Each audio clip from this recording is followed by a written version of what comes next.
que lorsque Dieu nous parle, nous ne devons pas nous hâter d'oublier ce que Dieu nous dit.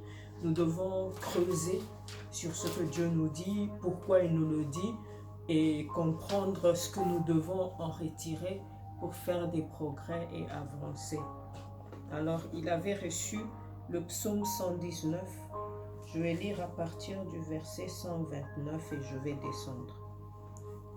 Je lis la parole du Seigneur. Amen.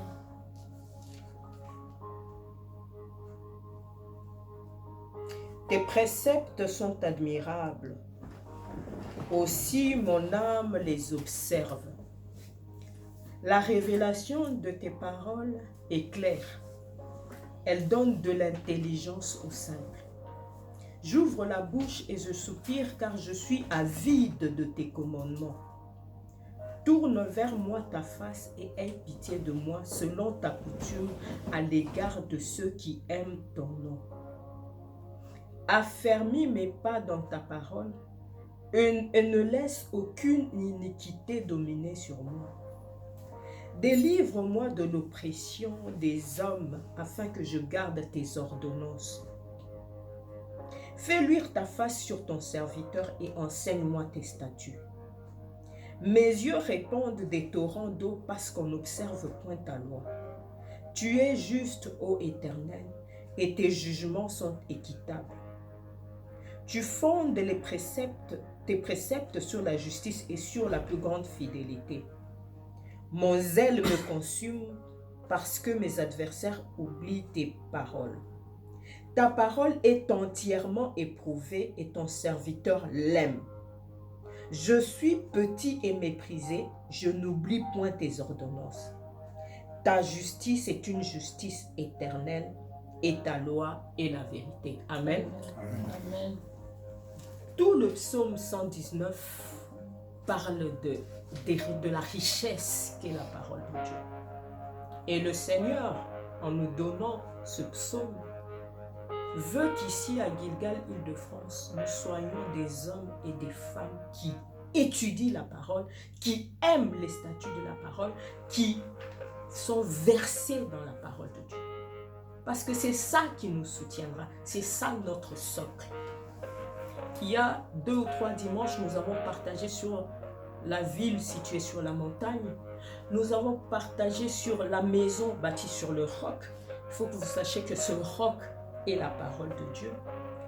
Et dans notre marche avec Dieu, comme le serviteur Aristide l'avait dit, nous devons avoir avec nous la parole de Dieu. Alors il y a certains versets qui me parlent particulièrement. Le verset 130 dit « La révélation de tes paroles est claire. Elle donne de l'intelligence aux simples. » Alléluia. Si nous voulons être des hommes et des femmes intelligents, nous devons méditer la parole de Dieu. Je me rappelle que j'étais allée intervenir, je devais intervenir quelque part. Et donc le pasteur voulait faire une petite vidéo pour me présenter à l'église, présenter qui j'étais. Et il me demande, au fait, maman me dit, très brièvement, dites-nous, ça fait combien de temps que vous êtes dans la foi? Et je crois que vous avez un master. C'est un master en quoi? Et j'ai ri. J'ai ri, je ne sais pas pourquoi il a pensé que j'avais un master. Et en échangeant avec le pasteur Baino, je lui ai dit, ah, pasteur Baino, tu sais que moi j'ai un master. Je ne savais même pas que j'avais un master. Je ne sais même pas dans quelle option. Quand j'ai partagé avec lui, il a dit, la parole de Dieu est claire. Amen, elle donne l'intelligence au simple. Amen, amen. Alors, lui-même me parlera de son témoignage à lui. Il a dit qu'il était avec des gens, je crois, au CEP. Et il y a un monsieur qui dit, au fait, Baino, on était avec toi à l'université de Louvain. Et le pasteur Baino a écarquillé les yeux. Il a dit, donc tu vois, Mehdi, la parole nous donne de l'intelligence. Parce que moi, on me fait étudier à l'université de Louvain, alors que je n'ai jamais été à l'université de Louvain. Donc, ce verset, bien-aimé, est vrai. La révélation de tes paroles est claire. Elle donne de l'intelligence au simple. Ma prière, c'est que à Gilgal, Île-de-France, dans cette cellule, nous ayons des hommes et des femmes qui sont éclairé d'une lumière que seul le fait de s'asseoir dans la parole de Dieu donne, pas d'une autre lumière. Je souhaite que nous étudions, que nous ayons des masters dans ce monde, que nous ayons, je ne sais pas, des diplômes, des bacs +5, +6, +7. Ce serait super.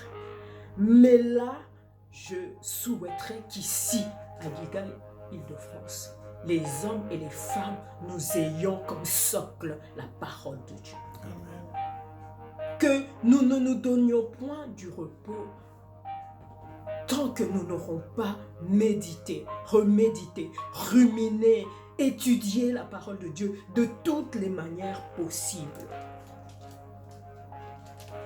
David dit, tes préceptes, tu fondes tes préceptes, je suis au verset 138, tu fondes tes préceptes sur la justice et sur la plus grande fidélité. Mes yeux répandent des torrents d'eau parce qu'on n'observe point ta loi. Je suis petit et méprisé, je n'oublie point tes ordonnances. Et il dit, ta justice est une justice éternelle et ta loi est la vérité. La loi de Dieu est la vérité. Nous ne pouvons pas être une cellule où nous prions beaucoup, mais nous ne lisons pas beaucoup la Bible. Parce que c'est ça la faiblesse de l'Église d'aujourd'hui. La plus grande faiblesse de l'Église d'aujourd'hui, c'est le manque de la connaissance de la parole de Dieu.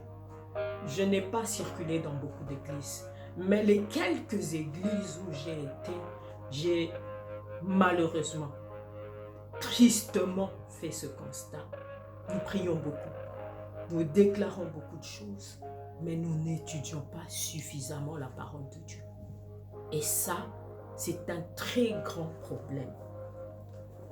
Nous allons lire également Ézéchiel chapitre 3, 1 à 3, d'où j'ai tiré le thème « mange ce rouleau ». Ézéchiel 3, 1 à 3. Je ne sais pas s'il y a quelqu'un qui l'a trouvé. Je lis. Il me dit, fils de l'homme, mange ce que tu trouves, mange ce rouleau, et va, parle à la maison d'Israël. J'ouvris la bouche, et il me fit manger ce rouleau. Il me dit, fils de l'homme, nourris ton ventre et remplis tes entrailles de ce rouleau que je te donne. Je le mangeai et il fut dans ma bouche doux comme du miel. Alléluia. Et David, dans son psaume 119, dit, ta parole est comme du miel sur mes lèvres. Et donc la comparaison de la parole de Dieu comme nourriture se retrouve dans beaucoup de versets dans la Bible. On lira deux autres versets qui en parlent. Pourquoi on compare la parole de Dieu à une nourriture? C'est quoi le rôle de la nourriture? Quand nous mangeons, c'est quoi le but? Lorsque nous mangeons, c'est pour avoir la force, c'est pour avoir de l'énergie. Les différents nutriments que nous absorbons nous donnent la capacité de continuer de vivre, de respirer, d'entreprendre des choses, de nous mouvoir.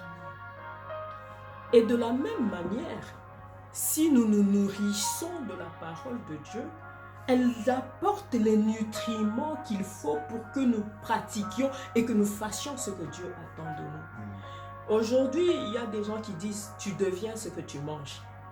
Pourquoi? Parce que si tu te nourris mal, si tu manges mal, si tu manges pas équilibré, ta santé ça réjaillira sur ta santé, je veux dire.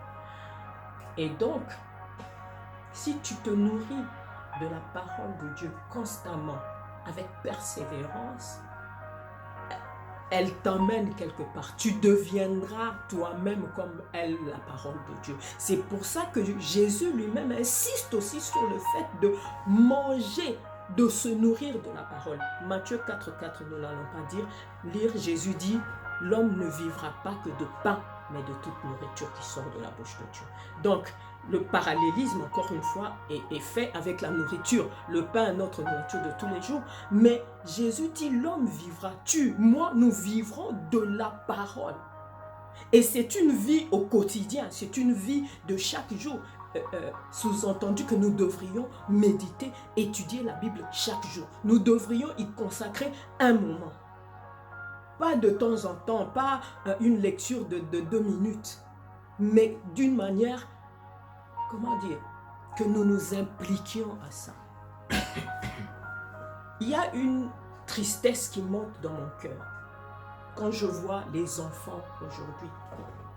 Aristide, tu as une petite fille, Hervé a un garçon.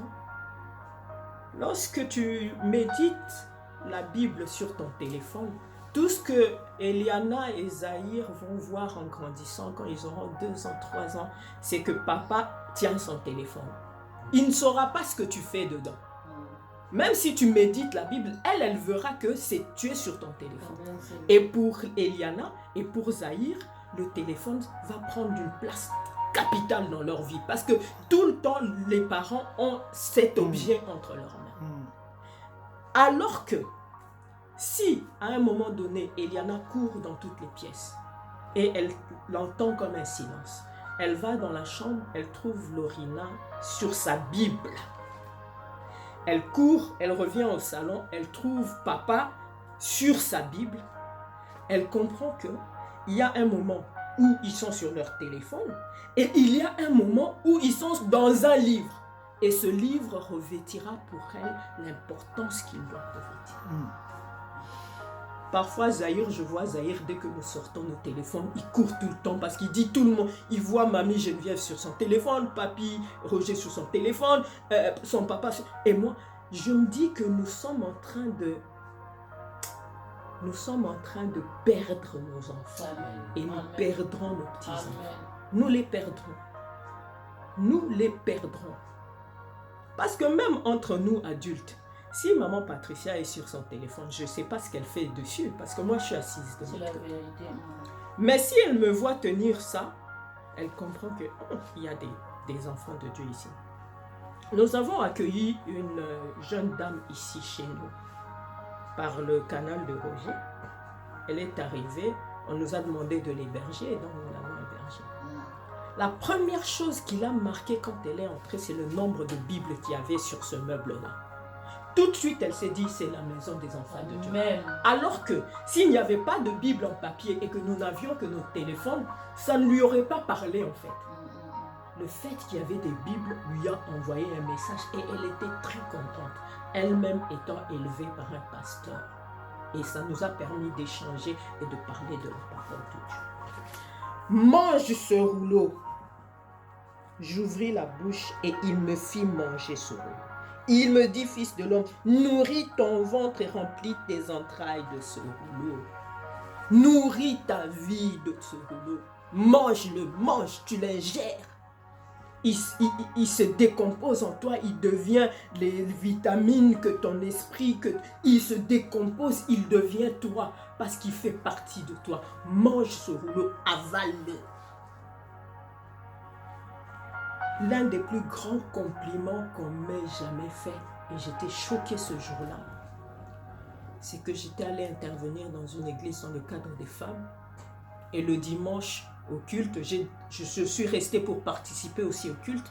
Le pasteur de cette église se lève et dit, maman me dit merci, ton message a été extraordinaire comme toujours, mais maman me dit, n'est pas seulement une messagère, elle est elle-même le message. Ah, j'étais choquée parce que je me dis, oh Seigneur, c'est trop grand.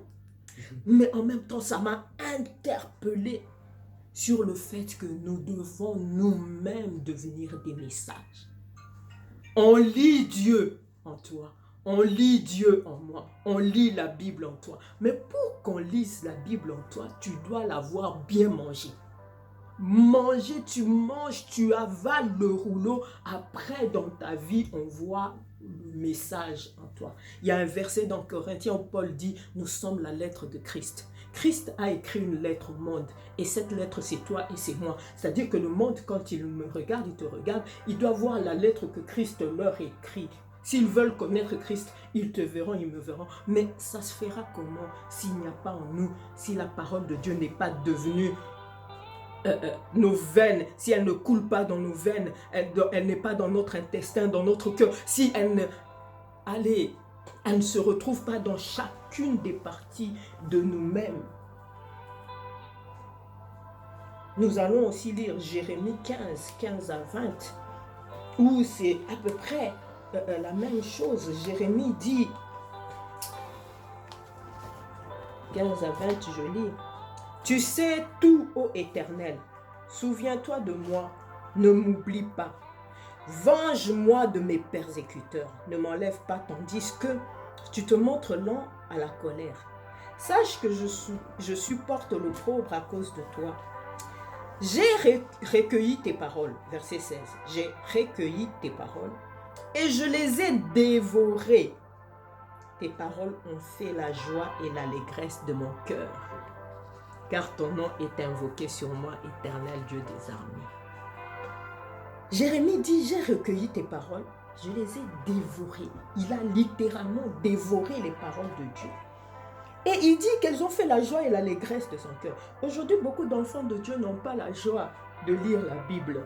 C'est comme si c'était une corvée en fait. C'est comme si, il faut encore que je lise. Oh là, il faut encore que je... Il y a un problème. Jésus est la parole faite chair.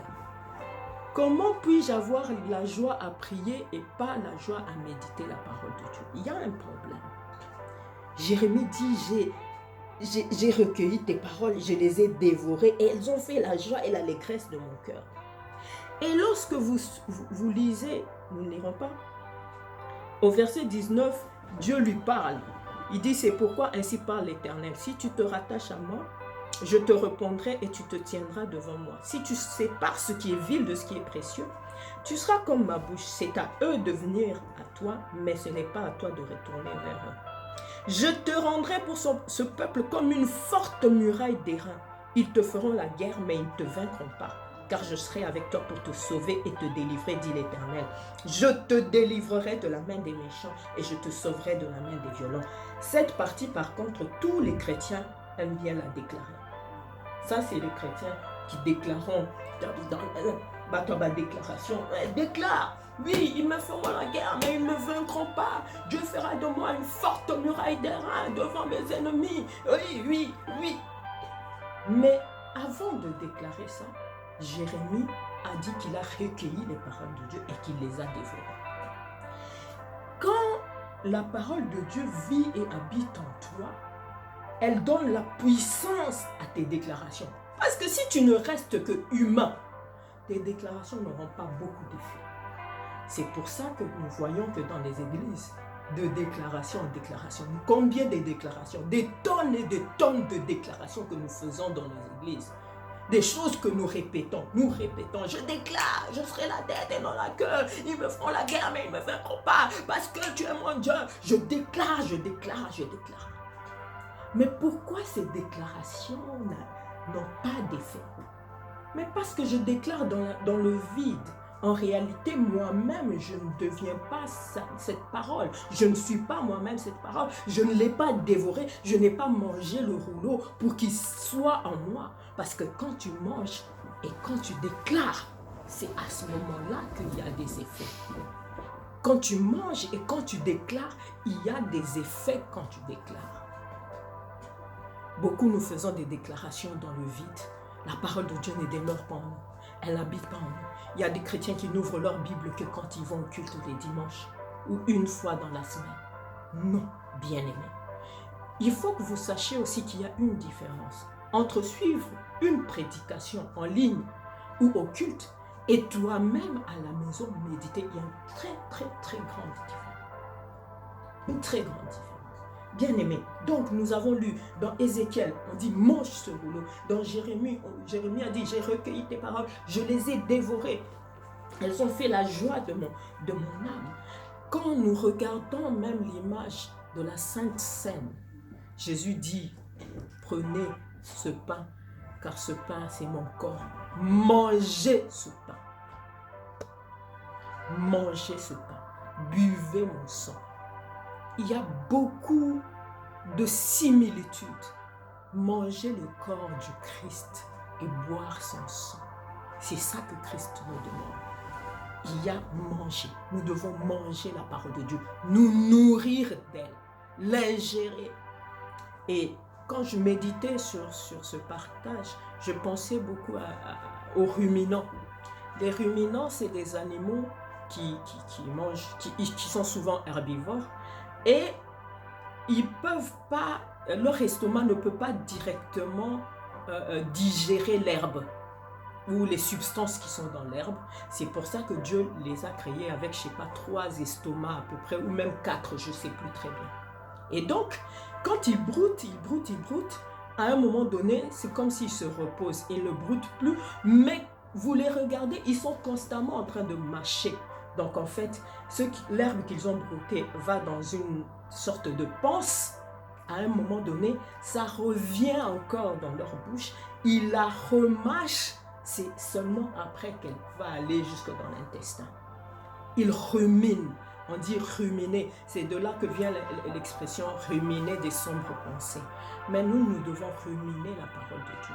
C'est-à-dire que je peux l'avoir lue le matin, mais je peux être au travail, je dois la ruminer en fait.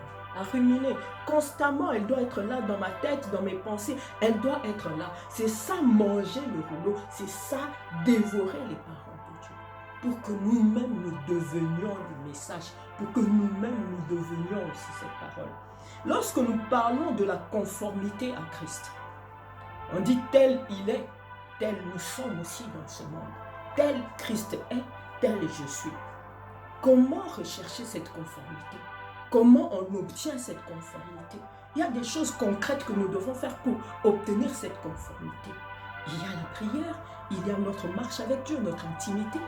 Mais bien aimé, il y a le fait de dévorer sa parole, de manger son corps pour devenir effectivement le corps du Christ. Parce que la Bible dit que l'Église est le corps du Christ. Mais que dit Jean 1.1, si nous pouvons lire? Jean chapitre 1, verset 1 dit: au commencement était la parole était avec Dieu et la parole était Dieu et elle s'est faite chair, cette parole. Je lis, voilà. Elle était au commencement avec Dieu, je suis au verset 2. Toutes choses ont été faites par elle et rien de ce qui a été fait n'a été fait sans elle. Donc toutes choses sont faites par la parole. Ça veut dire que si j'ingère la parole, si je deviens cette parole, ce pouvoir de faire, de créer, Dieu me le donne. C'est pour ça que je dis que certaines déclarations aujourd'hui des enfants de Dieu n'ont pas d'effet parce qu'ils ne sont pas encore devenus la parole de Dieu. On dit au verset 4, en elle était la vie et la vie était la lumière des hommes. Dans cette parole est la vie. Et la vie est la lumière des hommes. Ça veut dire que si je suis une chrétienne en qui n'habite pas vraiment la parole, je ne médite pas beaucoup la parole de Dieu, même si je prie beaucoup, il y a de fortes probabilités pour qu'il y ait encore des zones d'ombre dans ma vie. Parce que la parole, c'est elle, c'est en elle qu'il y a la lumière. Au verset 4, on dit, en elle était la vie, et la vie était la lumière des hommes. Beaucoup d'enfants de Dieu prient, mais il y a encore de l'ombre, des ténèbres qui enveloppent et qui environnent encore leur vie.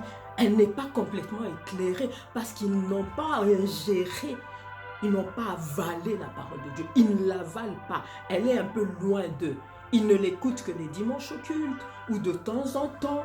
Eux-mêmes n'en font pas une recherche, l'objet de leur recherche. Comme Josué dit, que ce livre de la loi ne s'éloigne pas de ta bouche. Comme le psaume 1 dit, heureux celui qui médite la parole de Dieu nuit et jour. Beaucoup d'enfants de Dieu ne sont pas encore. Moi, ma prière, mon désir, c'est que le Seigneur qui nous a donné ce psaume 119 nous aide ici à la cellule Gilgal de France, d'être des hommes qui avalent le rouleau. Aristide avale. Hervé avale ce rouleau. Parce que si vous avalez ce rouleau, dans quelque temps, nous ne vous reconnaîtrons plus. Ne pas seulement être le messager, mais toi-même devenir le message. C'est ça que Christ attend de nous. Et j'aime beaucoup Gilgal. Parce qu'on nous prêche sur manifester la divinité de Dieu. On nous dit que vous pouvez y arriver. J'aime les enseignements de Giga parce que c'est des enseignements qui nous stimulent, qui nous poussent à désirer et à expérimenter ces choses. Mais devenons la parole de Dieu. Ingérons-la, dévorons-la, avalons-la, méditons-la, aimons-la.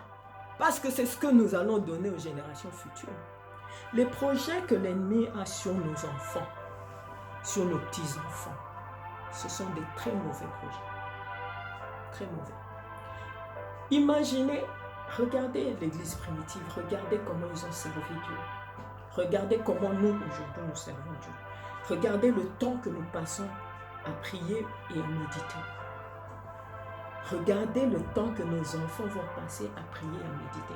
Si nous ne nous faisons pas violence pour leur montrer ce qui importe aujourd'hui dans nos vies, eux ne méditeront même plus la Bible. Ils ne la méditeront plus. Ils ne la liront même plus. Ils se diront ça n'a plus d'importance. Ils diront ça n'a plus d'importance. C'est rien. C'est un livre comme tout autre livre. Donnons du temps à la méditation de la parole. Méditons-la, avalons ce rouleau comme on nous dit dans Ézéchiel. Avale ce rouleau. Hébreux 5, 13 à 14. Je crois que je vais finir là. Hébreux 5, 13 à 14, je lis. C'est pour les hommes faits. Ceux dont le jugement est exercé par l'usage à discerner ce qui est bien et ce qui est mal. C'est-à-dire que même les dons que nous devons manifester, le discernement des esprits, les miracles, le don de foi, tous les dons et toutes les grâces et toutes ces choses que Dieu va faire avec nous, elles ne trouveront leur appui véritablement que lorsqu'en nous la parole de Dieu va habiter. Lorsque la parole de Dieu va demeurer en nous, lorsque on nous dit nous aurons mangé la nourriture solide qui est pour les hommes faits, c'est à ce moment-là que notre discernement sera exercé, c'est à ce moment-là que notre discernement sera au point, c'est à ce moment-là que nous saurons de manière exacte ce qui est bien, ce qui ne l'est pas. Parce qu'elle-même, la parole de Dieu qui habite en nous, qui est esprit et vie, nous conduit dans la vérité et dans la véritable lumière de Dieu. Oui, je sais que nous sommes face à beaucoup de défis. Nous travaillons, nous avons des enfants, nous devons nous-mêmes nous reposer. Je sais, mais nous sommes... Il y a quelque temps, à Giga, on a parlé de nous sommes de la race de la parole. Nous sommes de la race de la parole. Et nous, on nous a appris que je ne peux pas être de la race de la parole si je ne dévore pas, si la parole de Dieu dans ma vie n'a pas la place qu'elle doit avoir, je ne suis pas de la race de la parole. Si la parole de Dieu, la place qu'occupe la méditation, l'étude de la parole de Dieu, si la place qu'elle a n'est pas celle qu'elle devrait avoir, je ne peux pas devenir de la race de la parole. Et à ce moment-là, toutes mes déclarations sont vides. Même mes prières, sur quoi elles s'appuient en fait? Sur quoi elles s'appuieront? Dans Éphésiens 6, lorsqu'on parle des armures spirituelles, on parle de la ceinture de la vérité. Et dans le psaume 119, David a dit, tes statuts, c'est ça la vérité. La ceinture de la vérité, qui est la parole de Dieu, mais on parle aussi de faites en tout temps par l'esprit toutes sortes de prières. On dit ayez aussi, on parle de l'épée de l'esprit qui est la parole de Dieu. L'épée de l'esprit est la parole de Dieu. Et cette parole est celle que je peux lire, mais cette parole est celle que Dieu me dira aussi. Parce que si vous lisez Ézéchiel avale le rouleau, il va vers le peuple, mais quand il arrive vers ce peuple-là, à ce moment-là précis, Dieu lui révèle d'autres paroles aussi à dire. Et lorsqu'on parle de l'épée de l'esprit qui est la parole de Dieu, c'est la parole de Dieu révélée. Mais la parole de Dieu révélée, elle est pour ceux qui eux-mêmes aiment cette parole, eux-mêmes la cherchent, la méditent, s'appliquent à l'étudier. La parole de Dieu elle-même, elle est pour ces personnes-là. Et c'est pour ça, peuple de Dieu, que nous devons partage de la méditation de la parole. Je sais que j'ai déjà partagé une fois sur la méditation de la parole, mais aujourd'hui j'ai voulu nous dire que nous devons la manger, nous devons avaler cette parole. Comme chaque matin je prends mon petit déjeuner, je dois avoir ce souci de me nourrir mon esprit, me nourrir, devenir la parole, devenir la parole de Dieu. C'est d'être ce désir pour chacun de nous. Que Dieu nous bénisse. Amen. Je veux que nous prions par rapport à cette exhortation. La Bible nous dit depuis les temps de Jean-Baptiste jusqu'à présent, le royaume des cieux est forcé. Et ce sont les violents qui s'en emparent. Comment imaginer si toi tu n'arrives pas à méditer la parole de Dieu? Comment arriver si toi tu n'arrives pas, tu passes ton temps, oui, à prier qui n'est pas mauvais, mais quand vous méditez, il y a beaucoup de choses encore qui se passent. Et on nous dit ici, le royaume du ciel est forcé. Et ce sont les violents qui s'en emparent. Voilà un élément qu'on a ajouté encore à notre connaissance. Donc nous devons méditer la parole. Alors je veux que nous prions. Tu vas te donner ces goûts. Parce qu'il n'y a que Dieu qui peut changer ta façon de voir les choses. Il n'y a que Dieu qui peut mettre en toi encore d'autres désirs. Maintenant, prie le Seigneur. Demande à Dieu, Seigneur, conduis-moi dans une vie de la méditation. Je n'ai même pas la Bible. Souvent, j'ai l'habitude peut-être de passer mon temps au téléphone. Mais je dois avoir une Bible et je dois méditer, je dois lire. Parce que plus je médite, à ce moment-là, le Seigneur aussi ajoute quelque chose dans ma vie. Prions le Seigneur. Éternel, notre Dieu, merci. Que ce livre ne s'éloigne pas, mon Dieu, mon roi de nous. Nous voulons être la Père éternel. Nous voulons, moi, si nous parlons, quand nous méditons, Père éternel, tu nous enseignes, mon Dieu, mon roi. Père, fais-moi grandir. Conduis-moi, Père éternel, mon Père éternel, mon Dieu, mon roi. De sortir, mon Dieu, de l'ordinaire, Père éternel. Dieu, à toi, Père éternel, parce que tu es notre Dieu. Je te dis merci, mon Dieu, mon roi, parce que fidèlement, selon tout ce qui est écrit, car c'est alors que tu auras du succès. Merci, Père éternel, pour tout ce que toi tu fais pour nous. Merci, Père éternel, mon Dieu, mon roi, que je désire, Père éternel, à méditer, mon Dieu, mon roi. Que je m'arrête pas seulement, mon Dieu, mon roi, dans la prière. Oui, tu sais ce qui est au fond de moi. Tu as dit, tu connais même quand nous voulons commencer une prière. Mais la méditation, Père éternel, tu changes nos vies. Gloire soit rendue à toi. Gloire soit rendue à toi. Bien-aimés, je veux que nous prions encore. Quand nous sommes enfants de Dieu, nous avons besoin de succès. Nous voulons réussir dans nos activités. Nous voulons réussir. Mais voilà encore une clé qu'on nous donne encore. La Bible nous dit ceci, que ce livre de la loi ne s'éloigne point de ta bouche. Médite les jours et nuits pour agir fidèlement selon tout ce qui est écrit.